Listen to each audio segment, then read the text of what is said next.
సంఘంలో పరిచయం. యవనస్తులు ఎక్కువ సంఘాల్లో పరిచయం చేస్తారు తెలుసా? అందరూ రావడం, మందిరానికి రావడం, మందిరంలో చక్కగా కూర్చోడం, మందిరంలో ఏమేమి పనులు కావాలో పనులన్నీ చేయడం, అటువంటివన్నీ కూడా యవనస్తులు ఎక్కువగా చేస్తూ ఉంటారు. కాబట్టి దేవునికి ఎలా పరిచయం చేయాలి అనే విషయాన్ని చాలామంది ఆ పరిచయాన్ని ఎంతగానో ఆహ్వానిస్తారు. దేవుడి పరిచర్య అంటే మాటలు కాదు. బాలుడైన సమయంలో చిన్నతనం నుంచి దేవుడి పరిచర్యలో ఉన్నాడు, సేవ చేశాడు దేవుడికి. చిన్నతనం నుంచి పాలు విడిచిన వెంటనే మరి తన తల్లి ఎలాగైతే తన పుడితే ఎలాగైతే ప్రతిష్ఠించుకుంటుంది అనుకున్నదో అలాగే వదిలేసింది. చిన్నపిల్లడు ఎవరు? సమూయేలు. కానీ దేవుడి సన్నిధిలో పరిచర్య చేశాడు. 7 దినాల్లో చాలామంది సంఘంలో పరిచర్య చేసేవాళ్ళు లేరు, కొంతమంది ఉన్నారు. కాబట్టి ఎవరి బిడ్డలు మీరు పరిచర్య చేయాలి, ఆయనకి పాత్రగా మీరు వాడబడాలి. చూడండి, మన ఇంట్లో పాత్రలు ఉంటాయి కదా, వాటిలో అన్నీ వండుకుంటాం, అవి మనకు ఉపయోగపడతాయి. ఏం వండుకోవాలి. అలాగే మీరు కూడా సంఘంలో దేవుడికి పాత్రలుగా ఉండాలి, వాడబడాలి.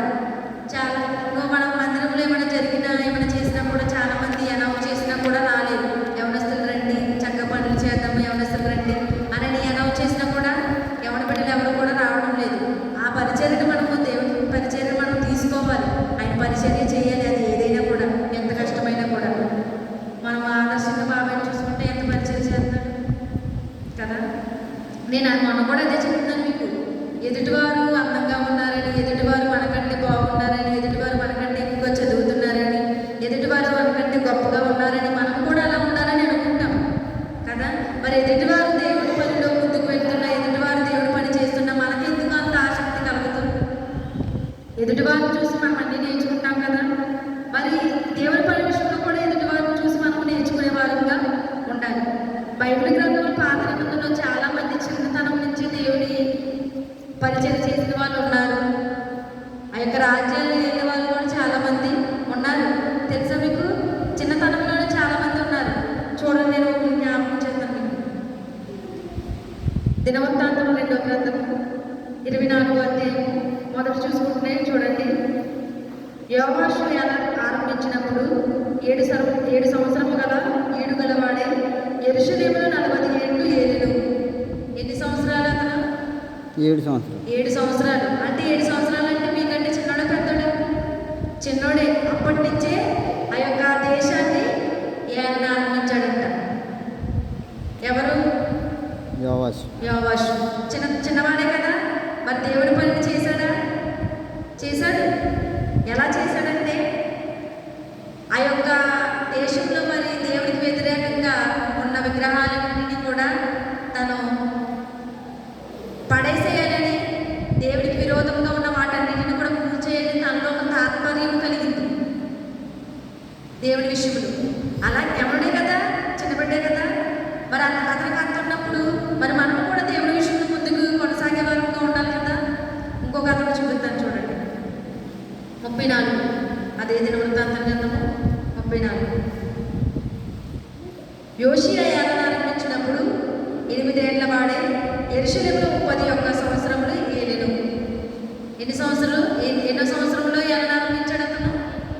8 ఏళ్ళు. అంటే చిన్నవాడే కదా. చూడండి ఎంతమంది ఉన్నారో చిన్నతనం నుంచి దేవుడు తెలిసిన వారు, దేవుడిని పరిచయం చేసిన వాళ్ళు. వారిని చూసుకుని మనము ఇప్పుడు వాక్యాన్ని, మన ఎదుటి వారిని చూసి మనం ఎలా నేర్చుకుంటామో వాక్యంలో ఉన్న వ్యక్తులను కూడా మనం చూసుకుని మన ఆదర్శంగా తీసుకుని వారిలా మనం కూడా జీవించాలి. అతడు దేవుడి దృష్టికి నీతిని అనుసరించి కుడికైనను ఎడమకైనను తొలగని వాడే ఉన్నాడంట. ఎవరు? హోషేయ. 8 ఏళ్లలో. అంటే అప్పుడు జ్ఞానం ఉంటుందా దేశాన్ని ఏలాలంటే? ఉండదు. కానీ దేవుడి ఎంత నీతిగా అనుసరించి నడుచుకున్నాడంట. కుడికైనను ఎడమకైనను తొలగని వాడిగా ఉన్నాడంట. కాబట్టి నేను ఏం చెప్పాలనుకుంటున్నానంటే, నేను ఏం చెప్పాలి ప్రభువా అని అంటే, దేవుడు నాకు ఈ పరిచర్య గురించి చెప్పండి. పరిచర్య చేయాలి. మీరు వేగిరిపడి మందిరానికి రావాలి. యవనస్తుల గుడికి మీది కాబట్టి బాబాయ్కి రాకముందే వచ్చి చక్క మందిరాన్ని శుభ్రం చేసుకుని ఆ దినానికి ఏమైతే కావాలో అవన్నీ కూడా మీరు సమకూర్చుకుని ఉండాలి, పరిచర్య చేయాలి. అదేవిధంగా ప్రతి ఆదివారం కూడా మందిరానికి వచ్చి మందిరం శుభ్రం చేసుకుని చక్కగా మందిరంలో ఏమేమి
ఉన్నాడు కదా.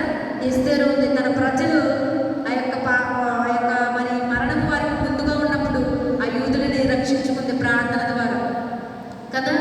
అలాగే మీరు కూడా ప్రతి విషయంలో ప్రార్థన విషయంలో జాగ్రత్త పడి ప్రార్థన చేసుకుంటూ ఉండాలి, పరిచర్య చేయాలి దేవుని విషయంలో.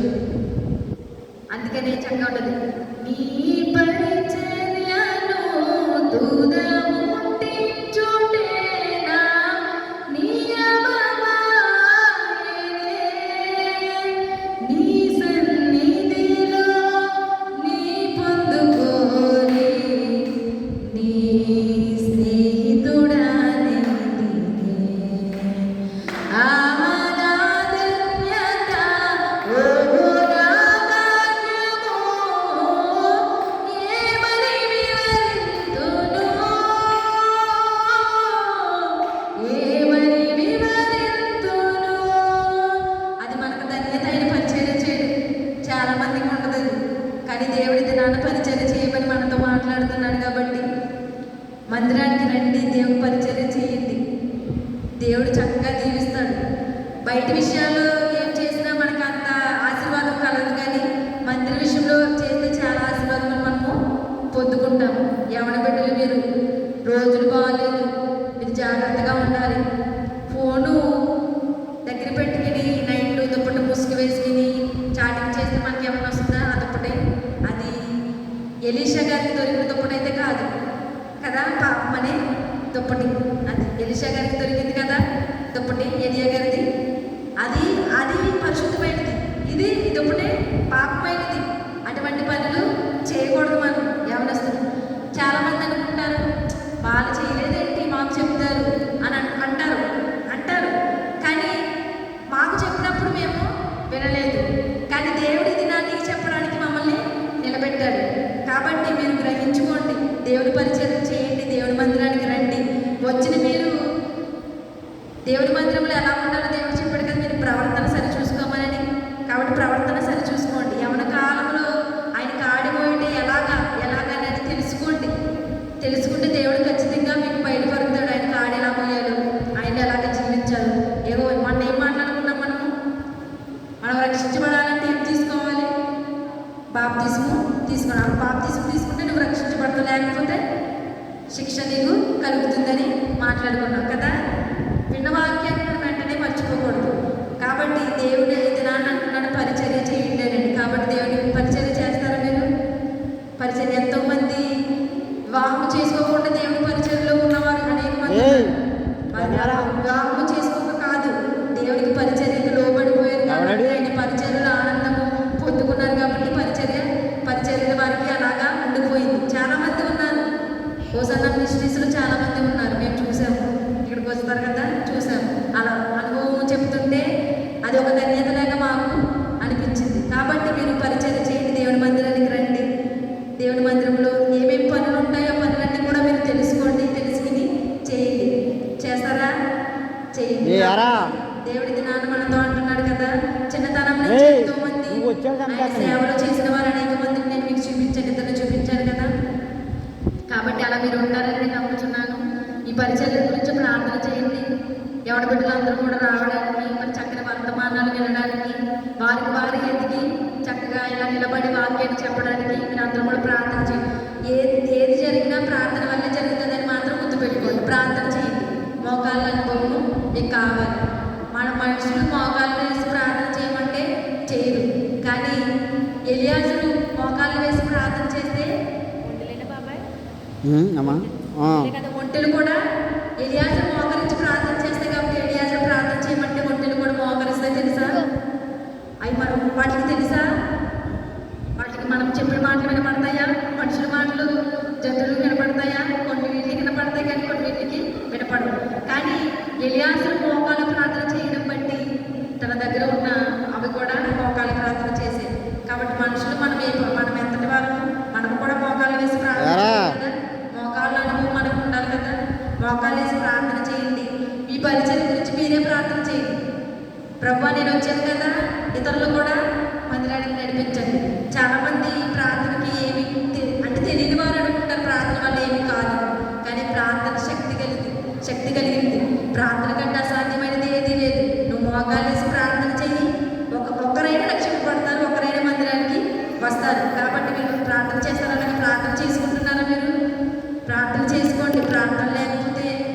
వచ్చే వచ్చే వాటిని మనము భరించక తప్పదు. అయ్యే మనం ప్రార్థన చేస్తే వచ్చే వాటిని మనం తప్పించడానికి దేవుడు మనకి సహాయకుడుగా ఉంటాడు. కాబట్టి మీరు ప్రార్థన చేసుకోండి. పరిచయం గురించి ప్రార్థన. ఎంతమంది బిడ్డలు, మన ఎవరి బిడ్డలు ఎంతమంది మందిరానికి రాకుండా బయట ఉంటున్నారు? వారు కూడా రావాలంటే మనం ఏం చేయాలి? ప్రార్థన ఖచ్చితంగా చేయాలి. అసలు దేవుడు ఇంత మందిరాన్ని మనకి ఇచ్చాడంటే ఈ మందిరం అంతా నిండిపోవాలి అసలు. కాబట్టి అలా ప్రార్థన చేయండి, పరిచర్య చేయండి, దేవుళ్ళు ముందుకు కొనసాగండి, దేవుని బిడ్డలు అనిపించుకోండి. మనకి లోకంలో మనకి ఏమి సంపాదించుకున్నా ఏమి శాశ్వతం కాదు కదా. అందుకని మన వాక్యం కూడా అలాగే వచ్చింది. ఈ రాత్రి దేవుడు మన ప్రార్థన అడిగితే మనం ఏం చేద్దాం? రేపు పొద్దున్న ఏదైనా ఫంక్షన్ ఉందంటే ఈరోజు అన్నీ చేసుకుంటాం. రేపటికి ఏం కావాలి, ఎలా వెళ్ళాలి, ఎలా రెడీ అవ్వాలి అని. కానీ ఆ రేపే లేకపోతే ఏం చేద్దాం మనం? చెప్పండి. ఈ దినాన్ని రేపటి గురించి మనం అంత ఆలోచిస్తాం. ఈ దినాన్ని గురించి దేవుడు రేపటి గురించి మనకు అనవసరం. అది దేవుని చిత్తంలో ఉంటే మన బ్రతికి ఉంటే అది జరుగుతుంది. కాబట్టి ప్రార్థన చేసుకోండి. అనుదినం కూడా ప్రార్థన చేసుకోండి. ఎవరి బిడ్డలు మీరు చక్కగా మీ చదువు విషయంలోను, వివాహాల విషయంలోను, జ్ఞానం విషయంలోను, అన్ని విషయాల్లో కూడా దేవుడిని అడగండి. దేవుడు పరిచర్య చేయండి. ముందుగాను దేవుడు మందిరం విషయంలో అన్ని విషయాల్లో కూడా ముందుకు కొనసాగండి. మందిరంలో ఎక్కువ సేవ చేయండి. అప్పుడు మీకు ఏం కావాలన్నా దేవుడు మీకు అనుగ్రహిస్తాడు. ఆ సేవ ఎంతో గొప్పదని దేవుడు మాట్లాడుతున్నాడు. కాబట్టి మీరు ఆ యొక్క సేవ చేయండి, దేవుని ముందుకు కొనసాగండి. మీరు ఎలా వచ్చారు మీ బిడ్డలు మీ వేతలను కూడా అలాగే నడిపించండి. మరి ముఖ్యంగా చెప్తున్న సేవ మాత్రం చేయండి. దేవుడి పని ఏదున్నా కూడా, ఎక్కడ ఏమున్నా కూడా మీరు ముందుకు వెళ్ళండి. అది మనది కాదులే అని విడిచిపెట్టేది. అది దేవుడి పని. ఇతరులతో ఎవరు చేసినా కూడా అది దేవుడి పని. కాబట్టి ఆయన పరిచయం చేయమంటున్నాడు. కాబట్టి మిమ్మల్ని పరిచయం చేయండి. దేవుడి విషయాల్లో అనేక విషయాలు పాల్గొనండి. దినదీవులు మీరు అందరూ కూడా పొందుకోండి. దేవుడు ఇచ్చిన వాటిని దేవుడు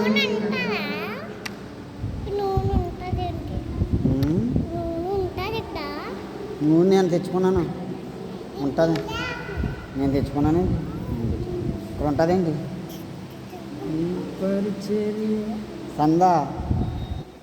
సందను పడతావా? సంద తెచ్చుకున్నారమ్మా అందరూ? తెచ్చుకోలేదా?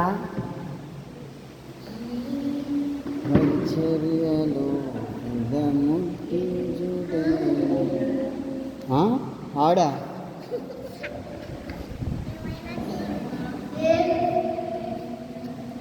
నేను తెచ్చుకునే సంద.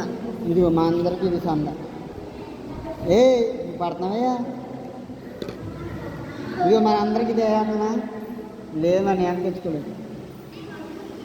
నువ్వే అందరికి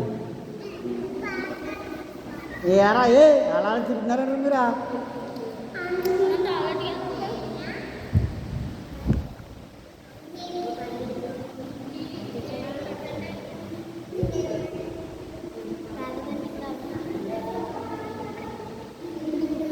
అయిపోయిందా? రా సందేదిరా ఇంకేది ఇచ్చేయండి.